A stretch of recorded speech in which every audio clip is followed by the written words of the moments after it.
ምዕራፍ 11 የቃጠሎ ቦታ። ሕዝቡም በክፋት በእግዚአብሔር ፊት አጉረመረመ። እግዚአብሔርም ሰምቶ ተቈጣ። እሳትም ከእግዚአብሔር ዘንድ በእነርሱ ላይ ነደደ፣ ከሰፈሩም አንዱን ወገን በላች። ሕዝቡም ወደ ሙሴ ጮኹ። ሙሴም ወደ እግዚአብሔር ጸለየ፣ እሳቲቱም ጠፋች።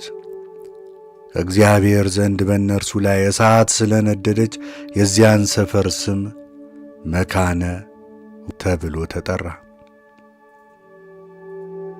ለእስራኤል ከሰማይ መና እንደወረደላቸው ከእነርሱም ጋር የተቀላቀሉ ሕዝብ እጅግ ጎመጁ። የእስራኤልም ልጆች ተቀምጠው እንዲህ እያሉ አለቀሱ። ሥጋ ማን ያበላናል? በግብፅ ያለ ዋጋ እንበላው የነበረውን ዓሣ ዳቦን፣ በጢሁንም ኩራቱንም፣ ቀዩንም ሽንኩርት፣ ነጩንም ሽንኩርት፣ ቁንዶ በርበሬውን እናስባለን። አሁን ግን ሰውነታችን ደረቀች፣ ዓይናችንም ከዚህ መና በቀር ምንም አታይም አሉ።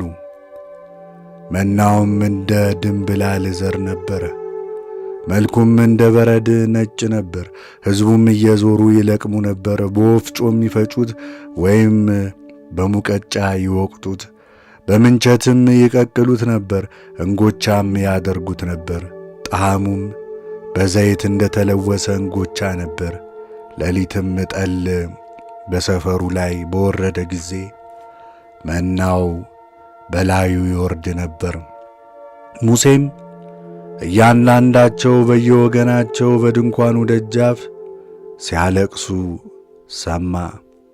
እግዚአብሔርም እጅግ ተቈጣ፣ ነገሩም በሙሴ ፊት ክፉ ሆነ። ሙሴም እግዚአብሔርን አለው፣ ለምን በአገልጋይ ላይ ክፉ አደረግ? ለምንስ በፊትህ ሞገስን አላገኘውም?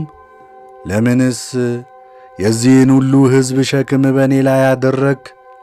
አንተ ለአባቶቻቸው ወደ ማልህላቸው ምድር አደርሳቸው ዘንድ ሞግዚት የሚጠባውን ልጅ እንድታቅፍ በብብትህ እቀፋቸው የምትለኝ በውኑ ይህንን ሕዝብ ሁሉ እኔ ጸነስኩትን ወይስ ወለድኩትን? በፊቴ ያለቅሳሉና የምንበላውን ሥጋ ስጠን ይላሉና ለዚህ ሕዝብ ሁሉ የምሰጠው ሥጋ ከየት አለኝ? እጅግ ከብዶኛልና ይህን ሁሉ ሕዝብ ብቻዬን ልሸከም አልችልም።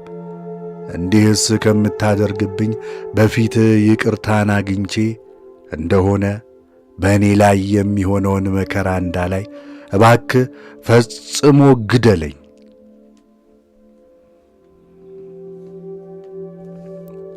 የሰባው ሊቃናትን መመረጥ። እግዚአብሔርም ሙሴን አለው፣ ከእስራኤል ሽማግሌዎች ለሕዝቡ ሽማግሌዎችና ጸሐፍት ይሁኑ ዘንድ የምታውቃቸውን 70 ሰዎች ሰብስብልኝ። ወደ ምስክሩም ድንኳን አምጣቸው፣ በዚያ ከአንተ ጋር አቁማቸው። እኔም እወርዳለሁ፣ በዚያም አነጋግርሃለሁ። በአንተ ካለው መንፈስ ወስጄ በእነርሱ ላይ አደርጋለሁ። አንተ ብቻ እንዳትሸከም የሕዝቡን ሸክም ከአንተ ጋር ይሸከማሉ። ሕዝቡንም በላቸው፣ ሥጋ ማን ያበላናል?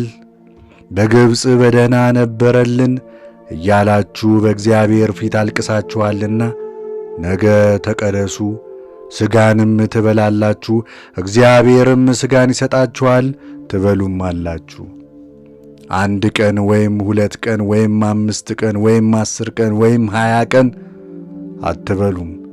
ነገር ግን በመካከላችሁ ያለውን እግዚአብሔርን ንቃችኋልና በፊቱም ለምን ከግብፅ አወጣህን ብላችሁ አልቅሳችኋልና በአፍንጫችሁ እስኪወጣ መርዝም እስኪሆንባችሁ ድረስ ወር ሙሉ ትበሉታላችሁ። ሙሴም እኔ በመካከላቸው ያለው ሕዝብ 600,000 እግረኛ ናቸው፣ አንተም ሥጋን እሰጣቸዋለሁ፣ ወር ሙሉ ይበሉታል አልክ። የበሬና የበግ መንጋ ቢታረድ የባሕር ዓሣ ሁሉ ቢሰበሰብ ይበቃቸዋልን? አለ። እግዚአብሔር ሙሴን በውኑ የእግዚአብሔር እጅ አትችልምን?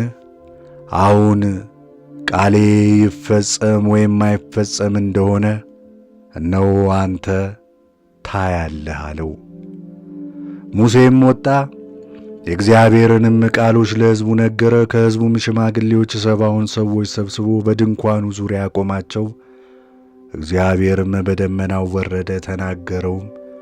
በእርሱም ላይ ከነበረው መንፈስ ወስዶ በ70 ሽማግሌዎች ላይ አደረገ። መንፈሱም በላያቸው ባደረ ጊዜ ትንቢትን ተናገሩ። ከዚያ በኋላ ግን አልተጨመረላቸው። ከእነርሱም 2 ሰዎች በሰፈር ቀርተው ነበር። የአንዱም ስም ኤልዳድ የሁለተኛውም ስም ሞዳድ ነበር። መንፈሱም አረፈባቸው። እነርሱም ከተጻፉት ጋር ነበሩ፣ ወደ ድንኳኑ ግን አልወጡም ነበር። በሰፈሩም ውስጥ ትንቢት ተናገሩ። አንድ ጎልማሳ ሰው እየሮጠ መጥቶ ኤልዳድና ሞዳድ በሰፈር ትንቢት ይናገራሉ ብሎ ለሙሴ ነገረው። የሙሴ ምርጥ ባለሟል የነበረው የነዌ ልጅ ኢያሱ ጌታዬ ሙሴ ሆይ ከልክላቸው አለው። ሙሴም የእግዚአብሔር ሕዝብ ሁሉ ነቢያት ቢሆኑ እግዚአብሔርም በእነርሱ ላይ መንፈሱን ቢያሳድር አንተ ስለ እኔ ትቀናለህን? አለው። ሙሴም ከእስራኤል ሽማግሌዎች ጋር ወደ ሰፈር ተመለሰ። ድርጭት እንደወረደላቸው። ነፋስም ከእግዚአብሔር ዘንድ ወጣ፣ ከባሕርም ድርጭቶችን አወጣ። የአንድ ቀንም መንገድ ያህል በዚያ በሰፈሩ ላይ በተናቸው። በዚያም በሰፈሩ ዙሪያ ከፍታው ከምድር ወደ ላይ 2 ክንድ ነበረ። በዚያም ቀን ሁሉ በሌሊትም ሁሉ በነጋውም ሁሉ ሕዝቡ ተነስተው ድርጭትን ሰበሰቡ። ከሁሉ ጥቂት የሰበሰበ 10 የቆሮስ መስፈሪያ ያህል ሰበሰበ። በሰፈሩ ዙሪያ ሁሉ አስጥተው አደረቁት። ሥጋውም ገና በጥርሳቸው መካከል ሳለ ሳያኝኩት እግዚአብሔር ሕዝቡን እጅግ ታላቅ በሆነ መቅሰፍት አጠፋቸው። የጎመጁ ሕዝብ በዚህ ተቀብረዋልና የዚያ ስፍራ ስም መቃብረ ፍትወት ተብሎ ተጠራ። ሕዝቡም ከመቃብረ ፍትወት ወደ አሴሮት ተጓዙ፣ በአሴሮትም ተቀመጡ።